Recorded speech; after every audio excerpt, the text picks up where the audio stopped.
Alright, what's up gentlemen? We are on Sledgehammer right now, which is a variant of Hijacked. And as you can see, we are rocking the M8 with this beautiful camera right now. I mean, I think it looks even better with the Dark Knight aesthetic going on right now. And we are also playing against a Master Prestige level 127, so we need to be careful of him. I think, oh my god. So there's two guys running a shorty, the Master Prestige and this random guy. God damn. But yeah, we just need to be a bit careful since there will be an obstacle to our nuke run, but it should be fine.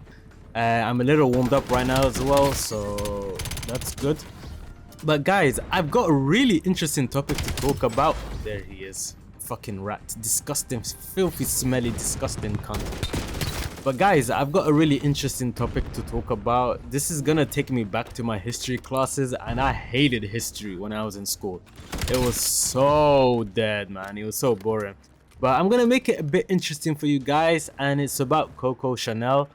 And you may have heard of the brand Chanel, but some people don't really know who founded it. But some people may do know. Congrats to you guys. The founder's name is Coco Chanel. And Coco Chanel is often remembered as like a fashion icon who revolutionized women's clothing with elegance and simplicity. But behind the carefully crafted image exists a lesser known and far darker story. Okay, that guy almost. Wait 1 second. This disgusting shoddy. Absolute filthy rat. But yeah. There is a darker story that rarely makes it into mainstream conversations, and today we're going to explore the hidden past of the woman behind one of the world's most luxurious brands. And most people know Chanel as the creator of the little black dress and the legendary Chanel Numero 5 perfume. And yet far fewer are aware that her personal history is deeply entangled with espionage, political opportunism, my English, god damn, opportunism. I had to say that shit slowly, you know. And Nazi connections during World War II. And to understand how, 1 second, we are streaking up right now. But to understand how Chanel ended up in such a position, we need to start by looking at her early life, because she was born into poverty and was raised in an orphanage after her mother died and her father abandoned her. And this difficult childhood shaped her fierce ambition and her willingness to align herself with powerful men throughout her life. And as Chanel... Oh, 1 second. Oh, yo, I'm in a flow zone right now. No one could stop me. No one could touch this. But yeah, as Chanel rose to fame in the 1920s and 1930s, she became deeply embedded in elite European social circles, and many of the wealthy individuals she associated with held strong political views, which gradually... Why would you not die? Oh my god. I don't know what gun that I just picked up. 1 second, guys. 1 second. Let me just clear this guy out. Alright, I think we should be in a stable situation and I can continue talking.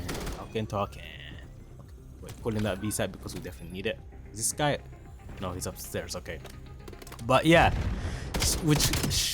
she was associated with people that had strong views, and that exposed her to far-right ideologies that were spreading across Europe at that time. And when World War II broke out and Germany occupied France, Chanel made a series of decisions that aligned her with the Nazi elite, including living at the Hotel Ritz in Paris, a location heavily favored by high-ranking German officers, and forming a close relationship. Oh wait, we got the nuke. Hey, let's go. And yeah, a location heavily favored by high-ranking German officers, and forming a close relationship with Baron Hans Gunther von Dicklich. What a name. And who was a German intelligence agent, and most shockingly, declassified intelligence documents later revealed that Chanel herself became involved in espionage activities and was reportedly working as a Nazi agent under the codename Westminster. And although the full... Oh, this guy will not let me call him the nuke! but you're dead anyways. But yeah, and although the full extent of her participation remains debated, the evidence does indicate that she collaborated in operations intended to assist the German government, the Reich, the Third Reich, you know what I'm saying? Oh, look at that burning hell. I can't lie, that those uniforms are tough. Hugo Boss knew what they were doing. But yeah, one of the most controversial events connected to her wartime actions involved, oh my god, you know what, sometimes I really do hate this streak because I have flag jacket on, but somehow I still get almost killed with it. God damn. But yeah, one of the most controversial events connected to her wartime actions involves her attempt to use Nazi laws to regain full control of the Chanel No. 5 perfume business, because the brand was owned by Jewish business partners, and Chanel tried to take advantage. Wait, where is this guy?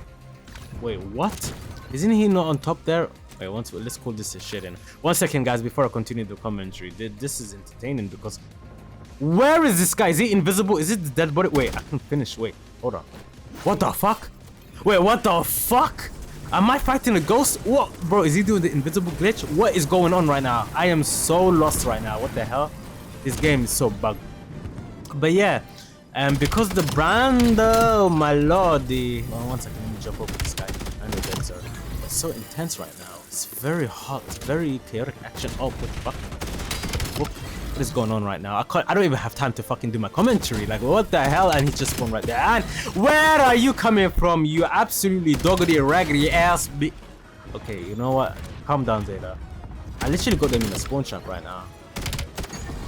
I'm literally killing the same guys over and over. But yeah, and because the brand was owned by Jewish business partners, Chanel tried to take advantage of anti-Jewish legislation to seize the company during the occupation.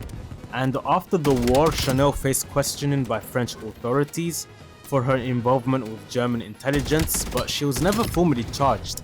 And many historians believe her escape from prosecution was facilitated by her powerful political and social allies, including Winston Churchill. Oh my god. Of course, there's a guy sitting up there camping his ass off. You absolutely... What is that? Another relentless, bro. I'm choking so hard right now. But yeah, she basically got saved by Winston Churchill, who may have intervened on her behalf, but we'll never know. But yeah, I mean, what makes his history even more complicated is how he managed to change... No, never mind.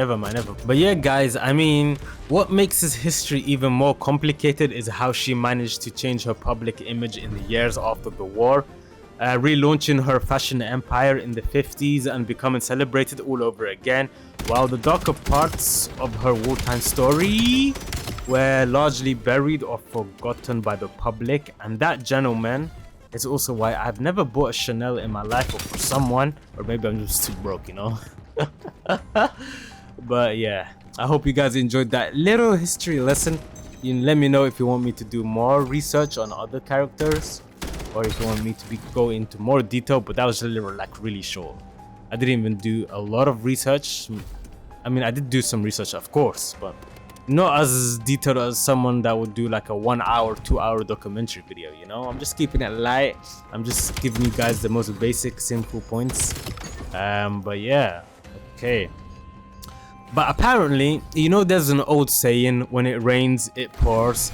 And Call of Duty right now isn't just dealing with rain. I mean, it's dealing with a full-blown biblical levels of flood. I mean, I'm talking Noah's Ark level. I mean, recently Activision did an apology for the state of Black Ops 7, where they basically admitted that the game didn't meet expectations. And they also said they're done with back-to-back games from the same series. And then in a moment of pure optimism or pure delusion, I can't tell, they promised Black Ops 7 would eventually become one of the best Black Ops games ever made, which is wild because this time of year, Activision and Treyarch usually brag about numbers, like we have this many players, this many sales, look at us, we are unstoppable, ain't nobody touching us. And internally, according to Tom Henderson, they've literally been saying to themselves, we're too big to fail. Well, they might want to workshop that slogan a bit, because right now they're absolutely eating those words like a stale leftover pizza. I mean, if you can believe it, Black Ops 7 is actually performing even worse than we thought. Yes, worse. And today, and I was watching Nero's video, and apparently they had some fresh data, and yeah, and I mean, you know what? I don't even have much to say right now, but I don't have much to say, but there's a lot to say at the same time. You know, it's them ones. But first, there was some leaks from Charlie, Intel, and the Ghosts of Hope.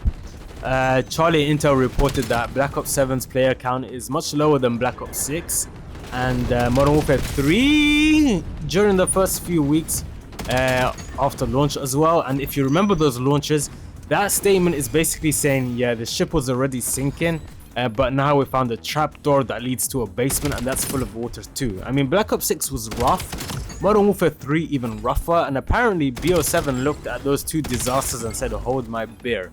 And then the real numbers came out from games industry, and apparently Black Ops 7 had an estimated 18 million monthly active users in November 2025, and 18 million sounds okay, but when you compare it to BO6, which had 36 million, they lost 50% of the player base. 50%, you know, that is not a drop, that is literally going down into an abyss, you know. And the Steam sales, whoa, wow, I didn't even hear nothing. Oh my god, bro, that is fucking incredible. You know what, I'm gonna end the video right here, guys. I don't even feel like playing right now, but I'm gonna talk about this in my next couple of videos.